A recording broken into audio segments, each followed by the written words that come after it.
Our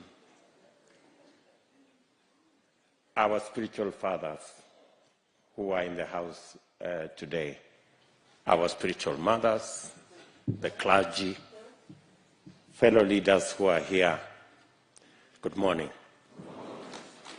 Bwana Yesu asifiwe. Bwana Yesu asifiwe. This morning, I am overwhelmed by the love and by your presence. I want to join my wife in welcoming you to this residence once again, for those who are coming here another time, and welcome for those who are coming here for the first time. Karibuni sana.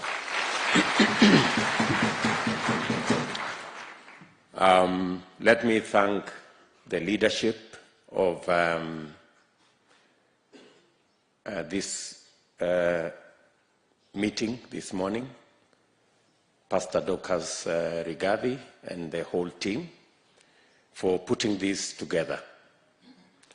I remember when they shared with me their ideas, I did not think twice, and I told them, this is what we must do.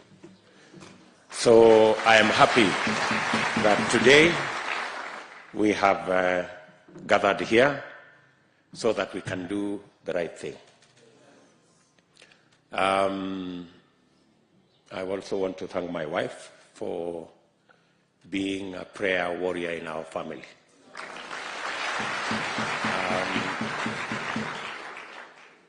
As you have heard, I have never had peace the last week, because on this Friday, I was in our bedroom and I had shouts from downstairs, and I was wondering what the problem was. But then there was this water that was being brought.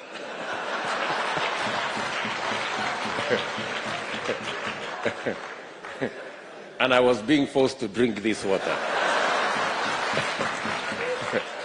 And I was wondering what was the problem. And it is true, we've had a borehole in our residence, private residence, that has had problems with the water. In fact, the water is black. But, we have clean water.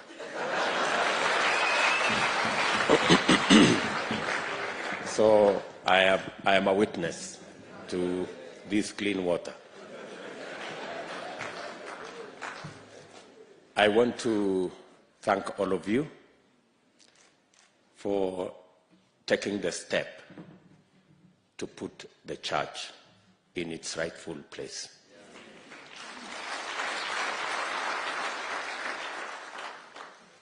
I have been worried as a Christian for a long time, because the church was timid, and the church did not want to take its rightful place. I am very happy that today I have partners,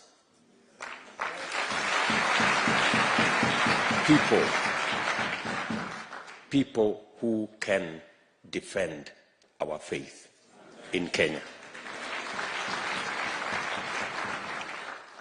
I want to tell you, I have never been ashamed.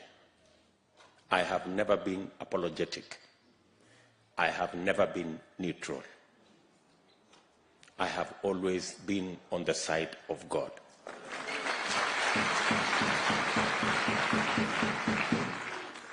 I am happy that the church has said they too, they will not be neutral.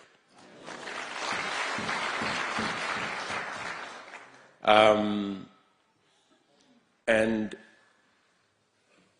taking a position in line with your faith is standing for Christ.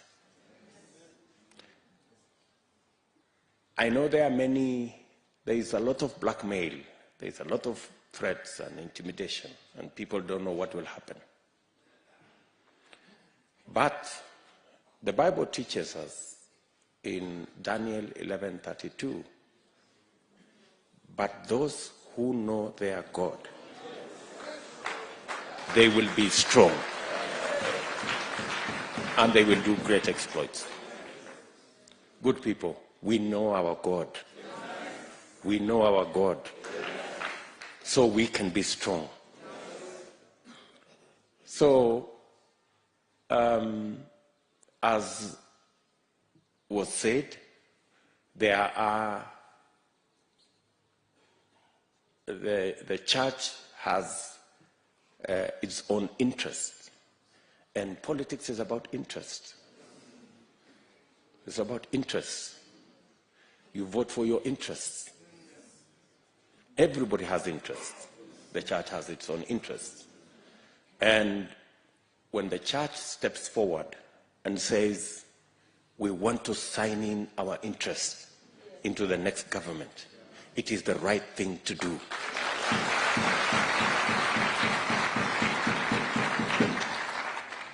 And I told the team that I do not have to read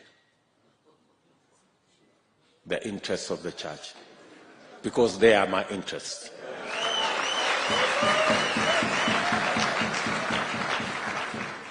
The first day they came here, I was ready to sign. They are the ones who delayed me. They said, wait a minute. Because the interests of our faith have not been on the table of the Republic of Kenya. For the first time, we will have the interest of our faith on the table.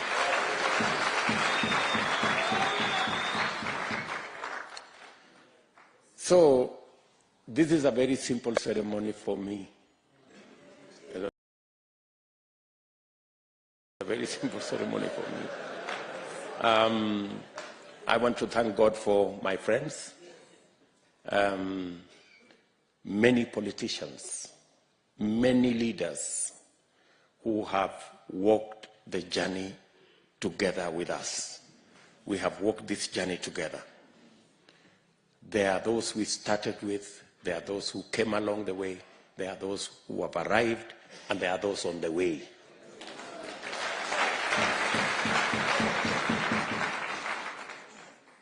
And it is because we believe in God.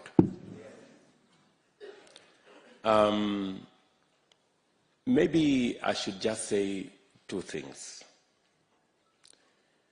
One, I want to tell you that there are many people who are fearful about what the deep state will do and what the so-called system will do. I want to tell you, God has already given us a manifestation.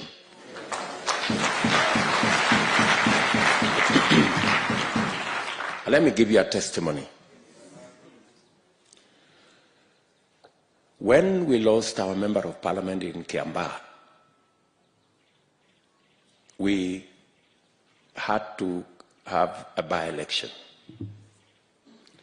My team, we had a candidate, very good candidate, whom we had worked with. We'd been together,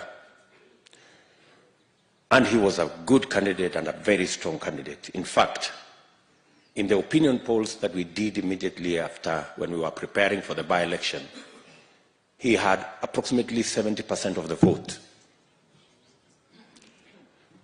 But when it came to the by-election, our candidate was bought.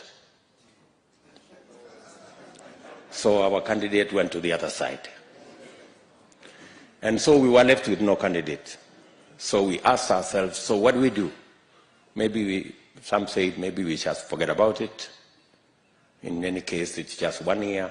So let's just, organize ourselves for the next election.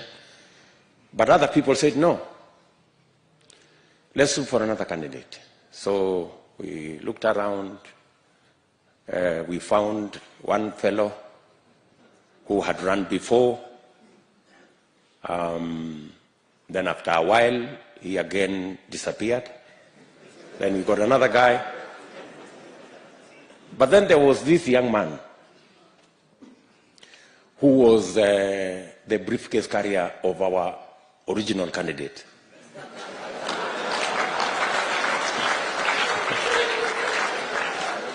So, and then this young man was saying,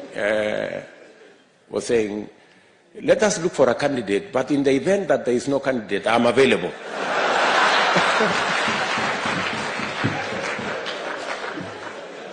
So I kept looking at him, and I was saying, no, it can't be this one. So let us continue looking.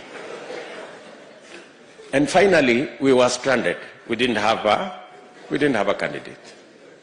And then there was this young man, and he said, okay, if we decide as a party that we are not running a candidate, no problem.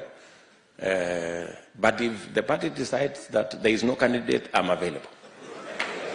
So finally, we settled for the one who was available.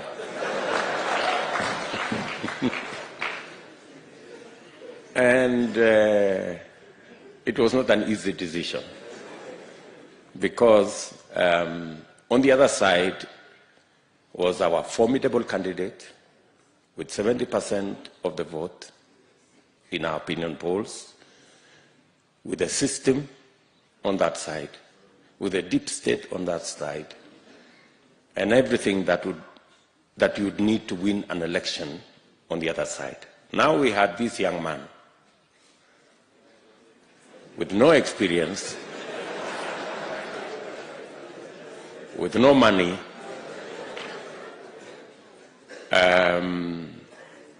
but he was available.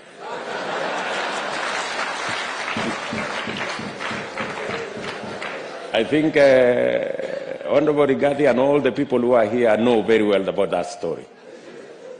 And Ndindi Nyoro is here. So we had a conversation. He said, surely, are we going to go to this election so that we are humiliated by the so-called system and deep state and what have you? But finally, he said, fine, we are going to go into this election. This young man had about 10% of the vote in our opinion polls. But you know what? God used that occasion to answer. God used that by-election to answer the question in your minds about the deep state and the system. God gave us victory.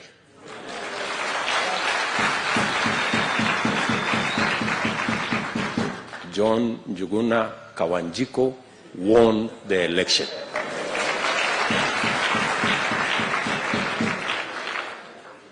You know, you were there. This good man was there.